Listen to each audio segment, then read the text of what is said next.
Hello, আসসালামু আলাইকুম everyone. তো আজকে আমি আমাদের যে ডেইলি নোটস অ্যাপটি, তো এই অ্যাপের ডেমনস্ট্রেশন করব। তো আমাদের এই অ্যাপটি আমাদের যে আমার যে গিটহাব আছে, তো গিটহাবের ভিতরে আমার যাবতীয় কোড সহ যাবতীয় যত কিছু সবকিছু পাবলিশ করা আছে এইখানে। এই অ্যাপের ফিচার সহ যে কোন কোন স্ট্যাক ব্যবহার করা হয়েছে এবং ইমেজগুলো, যে সকল ইমেজগুলো সহ আছে। এবং শুরুর দিকেই এই অ্যাপটা যেহেতু প্লে স্টোরে আছে, তো প্লে স্টোরের লিঙ্ক সহ আছে। তো এখানে ক্লিক করলেই প্লে স্টোরে চলে যাবে। তো প্লে স্টোর থেকে ডাউনলোড দিয়েও অ্যাপটি পাওয়া যাবে। তো আমি অ্যাপটি এখন ওপেন করছি এবং ফিচারগুলো মেইনলি এক্সপ্লেন করবো আর কি। সো এটা আমাদের মেইনলি অ্যাপ। তো এটা আমাদের মেইনলি একটা সিম্পল নোটস অ্যাপ। তো এইখানে কিছু ফিচার আছে, সো নোটসগুলো সহজে রাখা যাবে আর কি মেইনলি।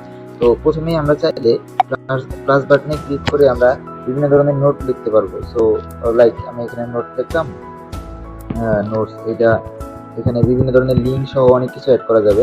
চাইলে আমি মেইনলি আমার যদি কোনো ইমেজ টাইপ কোনো কিছু অ্যাড করতে চাই, লাইক এখানে আমার একটা ইমেজ, সো চাইলে এই ইমেজটাও এখানে লাইক এখানে এটা অ্যাড করতে পারবো আর কি। সো একটা ইমেজ, দুটো ইমেজ লাইক অ্যাড করলাম, মাল্টিপল ইমেজ আমি চাইলে এখান থেকে মেইনলি অ্যাড করতে পারতেছি। তো এই ইমেজটা আমি চাইলে এখান থেকে ডিলিট করে দিতে পারবো বা আপডেট করতে পারবো। সো এখান থেকে কিন্তু আমি চাইলে ইমেজগুলো শেয়ারও দিতে পারবো। এখান থেকে আমি চাইলে এটা আবার অটোমেটিক আমার অ্যাপের মধ্যে আমি আবার মেইনলি ডাউনলোড দিতে পারবো। সো চাইলে আমি যদি চাই এটা ডিলিট করে দিব, তো আমি জাস্ট এটা ডিলিট করে দিলাম, ডিলিট হয়ে গেল। তো লাইক একটা নোট ক্রিয়েট করলাম। সো এই নোটটা কিন্তু আমার অ্যাড হয়ে গেছে, এই যে এই নোটটা কিন্তু আমার মেইনলি এখানে অ্যাড হয়ে গেল। তো এই এখন চাইলে এখানে লাইক আমার এইখানে কিছু জিনিস আছে, যেমন এখানে লাইক একটা অ্যাপস আছে, আমি যদি এটা ক্লিক করি তো এখানে এটা পিন করা আছে। তো আমি এটা পিনটা কাইটা দিলাম। তো আমি চাইলে আবার এটাকে আমি পিন অপশনের মধ্যে রাখতে পারলাম। সো এটা পিন হয়ে গেছে। চাইলে আমি এই পুরো জিনিসটা ডাউনলোড দিতে পারবো। লাইক এখানে একটা যেমন টেক্সট আছে, সো টেক্সটটা আমি ধরলাম, সিলেক্ট করলাম। তো এইটা চাইলে আমি এখান থেকে বিভিন্ন ফরম্যাটে ডাউনলোড দিতে পারবো। লাইক আমি যদি পিডিএফ ডাউনলোড দিই তাহলে এই পিডিএফটা ডাউনলোড হয়ে যাবে। ডিভাইসে সেভ করতে পারবো এবং ভিউ ফাইল দিতে পারবো। লাইক আমি যদি ভিউ ফাইল দিই তাহলে আমাদের ফাইলটা আমরা ভিউ করতে পারবো আর কি। সো হ্যাঁ, এই যে আমাদের এটা মেইনলি ডাউনলোড হয়ে গেছে আর কি। এটা আমাদের যে টেক্সট ছিল সেটা ডাউনলোড হয়ে যাবে। সো এখান থেকে চাইলে এখানে বিভিন্ন ধরনের জেসন, টেক্সট, এইচটিএমএল প্রত্যেকটা ফরম্যাটেই চাইলে লাইক এটা ডাউনলোড করা যাবে। সো পিন করার অপশন আছে। তো এখানে আরো কিছু অপশন আছে, যেমন আমি এটা সিলেক্ট করা অবস্থায় আছে। সো লাইক এখানে যদি আমি এটা ফোল্ডার বা এটা কালার চেঞ্জ করতে চাই, লাইক আমি যদি একটা অন্য কালার দিয়ে দিই, এই কালার দিলে কালারটা ভিতরে চেঞ্জ হয়ে যাবে। এখানে আরেকটা অপশন আছে যেটা অডিও অ্যাড করার অপশন। এটা ক্লিক করলে ভয়েস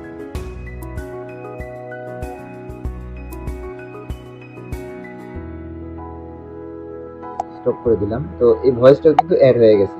তো এই ভয়েসটা পরবর্তীতে হ্যালো হ্যালো হ্যালো, এই ভয়েসটাও আমি চাইলে এখান থেকে এরপর চাইলে এখানে আমি আমার এই পোস্টটার জন্য বিভিন্ন ধরনের রিমাইন্ডার বা ডেট রিমাইন্ডার সেট করতে পারবো। আমাদের কারেন্ট ডেট অনুযায়ী আমরা ডেট টাইম দিয়ে এটা কি রিপিটেডলি হবে কিনা, ডেইলি নাকি মান্থলি, এগুলো সিলেক্ট করে আমরা চাইলে রিমাইন্ডার করে দিতে পারবো। তাহলে আমাকে সে নোটিফিকেশন বা অ্যালার্মের মাধ্যমে জানিয়ে দিবে। এটা একটা ফিচার ছিল। আরেকটা আমরা চাইলে বিভিন্ন ধরনের লিস্টগুলো অ্যাড করতে পারবো। এরকম লিস্ট সিলেক্ট করা যাবে এবং অথবা ডিসিলেক্ট করা যাবে। আমরা চাইলে লিস্ট আকারে এগুলোকে অ্যাড করতে পারবো এবং ডিলিট করতে পারবো। আগের মতোই সেম ফিচার, অডিও, ইমেজ এবং টেক্সট। তারপর বিভিন্ন ধরনের লিঙ্ক, মাল্টিপল ইমেজ। এবং এখানে যে আমরা আগে পোস্টটা করছিলাম, তো এই পোস্টার এখানে চাইলে আমরা মাল্টিপল ইমেজ ধরে কালার চেঞ্জ করতে পারতেছি। তো এখানে আরেকটা ফিচার যেমন আছে, এখানে চাইলে কিন্তু আমি এটার ফোল্ডারটা সিলেক্ট করতে পারবো। তো এখানে এটা আমাদের মাল্টিপল ফোল্ডার ক্রিয়েট করতে পারবো, নতুন ক্রিয়েট করতে পারবো এবং সিলেক্ট করতে পারবো আমরা কোন ফোল্ডারের ভিতরে রাখবো। বললাম আমি হাই ফোল্ডারের ভিতরে রাখতেছি, বা মাল্টিপল ফোল্ডারের ভিতরেও আমরা একটা পোস্টকে বা নোটসকে চাইলে রাখতে পারবো। সেটা সেভ করে দিলে হাইয়ের ভিতর, লাইক হাইয়ের ভিতরে এটা সেভ হয়ে যাবে। আমাদের এখানে ফোল্ডার সেকশনে গেলে আমরা হাইয়ের ভিতরে এই পোস্টটাকে এখানে দেখতে পাচ্ছি। লাইক এখানে চাইলে আমরা নতুন আর একটা ফোল্ডার ক্রিয়েট করতে পারি, নিউ ফোল্ডার। এটা আমাদের নিউ ফোল্ডার হবে। সো এটা আমাদের নিউ ফোল্ডার, একটা নতুন ফোল্ডার হলো। এখানে আপাতত কিছু নাই, তাই এখানে এই ফোল্ডারে গেলে এই ফোল্ডারের মানে চাইলে এরপরে আমি চাইলে এটা যদি এখন এডিট বা কোনো কিছু ডিলিট করতে চাই, সো এখানে ডিলিট অপশনে দিলে ফোল্ডারটা ডিলিট হয়ে যাবে আর কি।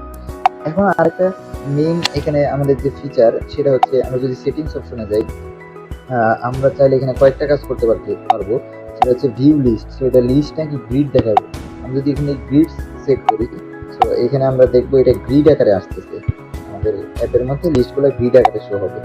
এরপরে হচ্ছে লাইক আমরা চাইলে থিম এটা ফর সিস্টেমের ডিফল্ট হতে পারে, তাইলে আমরা এটাকে ডার্ক মোড করে দিতে পারবো। সো ডার্ক মোডে করলে আমাদের সবকিছু আর কি ডার্ক মোডে আসবে, সো পুরো জিনিসটাই হচ্ছে ডার্ক মোডে আসতেছে। এরপর চাইলে আমরা ডেট ফরম্যাট বিভিন্ন ধরনের চেঞ্জ করতে পারবো। তারপর টেক্সট সাইজ আমরা লার্জ দিলে পরে লার্জ হবে তুলনামূলক, এবং ম্যাক্স লাইন যদি বাড়াই আমাদের লাইনগুলোর মধ্যে ম্যাক্স হবে। আইটেম লিস্টও ম্যাক্স এখানে আমরা বাড়াতে বা কমাতে পারবো। সো এখানে যদি বাড়াই তাহলে যেটা হবে সেটা হচ্ছে আউটপুটে গেলে আমরা বুঝতে পারবো। সো এখানে গ্যাপগুলো বাড়তেছে, লাইনগুলোর মধ্যে প্রত্যেকটা লাইনের মধ্যে গ্যাপগুলো কিন্তু বাড়তেছে। আমরা যদি এটা কমায় দিই তাহলে আলটিমেটলি এটা কমে যাবে আর কি। সো এবার কিন্তু আর কি অনেক কমে গেছে আর কি, এক লাইন শো করতেছে, কত লাইন শো করবে একটা পোস্টের ভিডিওতে, আর যদি বাড়াই দিই পুরোটাই এখানে শো করবে আর কি। সো এইটাই মেনলি এখানে ফিচারটা ছিল, এই সেট ম্যাক্স লাইন বাড়াইলে এখানে আর কি অনেকগুলো লাইন একসাথে সর্বোচ্চ ম্যাক্সিমাম লাইন পর্যন্ত দেখাচ্ছে। সো এটাই ছিল ফিচারটা। এরপরে হচ্ছে আমাদের হচ্ছে নোটসগুলো ব্যাকআপের ফিচার, আমরা চাইলে এটাকে অটো ব্যাকআপ ফিচার করতে পারবো। মানে আমাদের যে ডিভাইস আছে লোকাল ডিভাইসে আমাদের অটো ব্যাকআপ থাকবে, যাতে কোনো কারণে হারিয়ে গেলে আমরা সেটা রিট্রিভ করতে পারি। সো এটা আমার অলরেডি অটো ব্যাকআপ করা আছে, আমি চাইলে ডিজেবল দিতে পারবো। লাইক আমি যদি ডিজেবল দিয়ে দিই, এরপর ডিজেবল দেওয়ার পর একটা ফোল্ডার আমাকে চুজ করতে হবে। আমি যে ফোল্ডারটা চুজ করব আমার ফাইলগুলো আর কি মেনলি সেইখানে লাইক অটো ব্যাকআপ হয়ে যাবে, এখানে অটো এটা চুজ হয়ে আছে। লাইক আমরা এখন এক্সপোর্ট বা ইম্পোর্ট করতে পারবো। আমরা যদি লাইক ইম্পোর্ট করি, কোথায় ইম্পোর্ট করব, কোন ফাইলটা, যেমন এখানে নোটালি ব্যাকআপ আগের একটা আমি এক্সপোর্ট করছিলাম, এখন চাইলে আমি কিন্তু এটাও ইম্পোর্ট করতে পারি। ইম্পোর্ট করার পর কিন্তু আমাদের ওইখানে যেগুলো ছিল সেগুলো আসবে আর কি। এরপর চাইলে আমরা এটাকে এক্সপোর্ট করতে পারবো। সো এক্সপোর্ট করার পর এটা একটা জিপ ফাইল আকারে আমরা যদি সেভ দিব, তো জিপ ফাইল আকারে আমাদের সেভ হয়ে থাকবে। সো আমরা পরবর্তীতে এটা ইউজ করতে পারবো। আর অটো ব্যাকআপ অন করার ফলে যেটা হবে, অটোমেটিক যেটা ব্যাকআপ হিসাবে জমা থাকবে। কোনো কারণে যদি আমরা অ্যাপ আনইনস্টল করে দিই, এই যেহেতু আমাদের এখানে একটা জিনিস আমরা বলি নাই, সেটা হচ্ছে আমরা এই অ্যাপটা বানানোর জন্য আমরা হচ্ছে ডাটাবেস হিসেবে রুম ডাটাবেস ইউজ করছি, যেটা হচ্ছে default room database, local database হিসাবে আমাদের ফোনের ডাটা স্টোর ইউজ করতেছে।